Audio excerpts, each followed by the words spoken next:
இன்னைக்கு நம்ம என்ன செய்ய போறோம்னா கோதுமை வெஜிடபிள் போண்டா தான் செய்ய போறோம். கோதுமை 1 கப் போட்டுக்கலாம். கேரட் 2 கேரட் எடுத்து திரி வச்சிருக்கிறேன், அதை சேர்த்திக்கலாம். முட்டைகோஸ் கொஞ்சம் சேர்த்திக்கலாம். வெங்காயம் 2 வெங்காயம் பொடியை கட் பண்ணி வச்சிருக்கிற வெங்காயம் சேர்த்திக்கலாம். பச்சை மிளகா காரத்துக்கு ஏற்ப சேர்த்திக்கலாம். சீரகம் 1 ஸ்பூன் சேர்த்திக்கலாம். மல்லி இலை சேர்த்திக்கலாம். கருவேப்பிலை சேர்த்திக்கலாம். வீட்டில் அரைச்சி வச்ச இட்லி மாவு 2 கரண்டி சேர்த்திக்கலாம். தேவையான அளவு உப்பு சேர்த்திக்கலாம்.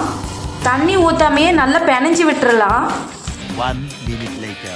மாவு கெட்டியாக இல்லாமல் ரொம்ப தண்ணியாக இல்லாமல் இந்த பதத்தில் பிணைச்சிக்கோங்க.